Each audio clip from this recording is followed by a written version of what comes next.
ল্যাংটা বাবা, পাগলা বাবা। জিকির হয় কার নামে? বলে কার নামে? ওরা আল্লাহর নাম বাদ দিয়া বাবার নামের জিকির করে। কথা বলতে হবে, ঠিক কিনা বলেন? যার দরুন এদের বক্তব্যগুলো টিকটকারদের গুলা হয়, ডিজে পার্টিতে ওদের গান বাজে। এই জন্য আমি নাম দিয়েছি ডিজে তাহিনী। এই ডিজে তাহিনী হক্কানে আলমুল আমার বিরুদ্ধে করছে। যুব সম্প্রদায়কে স্পষ্ট বলে দেব, হাসির ছলেও এই ভণ্ডের কোনো কথা শোনা যাবে না, ঈমান নষ্ট করে ফেলবে। কথা বলতে হবে, ঠিক কিনা? সুতরাং আমাদের বার্তা বড় স্পষ্ট। ইব্রাহিম আলাইহিস সালামের মতো ব্যক্তি যদি তার মুশরিক বাবার জন্য সুপারিশ করে আল্লাহর পক্ষ থেকে নাজাত মুক্তির ফয়সালা করতে না পারেন, সেখানে কোনো পীরের বাবারও ক্ষমতা নাই। তার মুরিদ যদি মুশরিক হয় কিংবা নিজে যদি মুশরিক হয়, আল্লাহর সামনে কোনো কথা উচ্চারণ করে। সুতরাং এক বাক্যে জবাব দিয়ে বলেন তো, হেদায়েত দেওয়ার মালিক আল্লাহ। আর জোরে বলতে হবে, হেদায়েত দেওয়ার মালিক ইব্রাহিম আলাইহিস সালাম বলে বাবা মুশরিক অবস্থায় মারা যেতে পারে। সর্বশেষ হিদায়াতের মালিক যদি দু জাহানের বাদশা ইমামুল মুরসালিন রাহমাতুল লিল আলামিন খাতামুল আম্বিয়া নবিয়ুল্লাহ মুহাম্মদুর রাসূলুল্লাহ সাল্লাল্লাহু আলাইহি ওয়াসাল্লাম যদি মালিক হতে, কলিজার টুকরা চাচা আবু তালেব ঈমান হারা হয়ে দুনিয়া থেকে বিদায় নিতেন, ঠিক কিনা? সুতরাং এর দ্বারা আমাদের বক্তব্য খুব স্পষ্ট। হিদায়াতের মালিক আল্লাহ, মাফ করার মালিক আল্লাহ, আমাকে রিজকে বরকত দেওয়ার মালিক আল্লাহ, আমাকে ফসলে বরকত দেওয়ার মালিক আল্লাহ, সন্তান দেওয়ার মালিক আল্লাহ, সন্তান নেওয়ার মালিক আল্লাহ, ইজ্জত দেওয়ার মালিককে আল্লাহ, বেইজ্জত দেওয়ার মালিককে, সব কিছুর মালিক যেহেতু আল্লাহ, সাহায্য চাইব কথা মনে থাকবেন ইনশাআল্লাহ। আল্লাহ রাব্বুল আলামিন যেন আল্লাহর উপরে এতটুকু ঈমান এবং তাওয়াক্কুল আমাদের দান করে। বলে আমিন। ঈমানের পথে অবিচল থেকে আমার মরণ যেন হয়, ঈমানের পথে অবিচল থেকে আমার মরণ যেন তোমারই কাছে মিনতি আমার,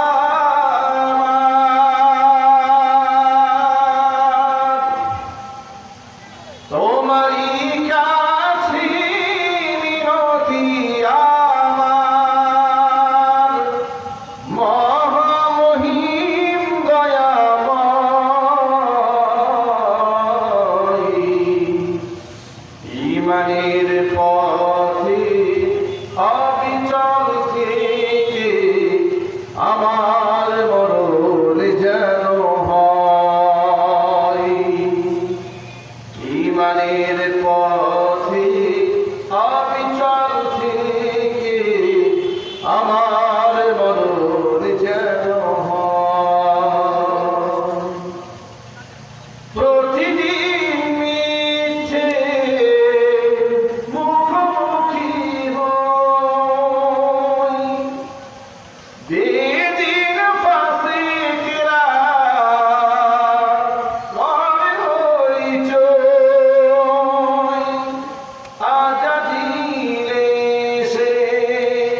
والله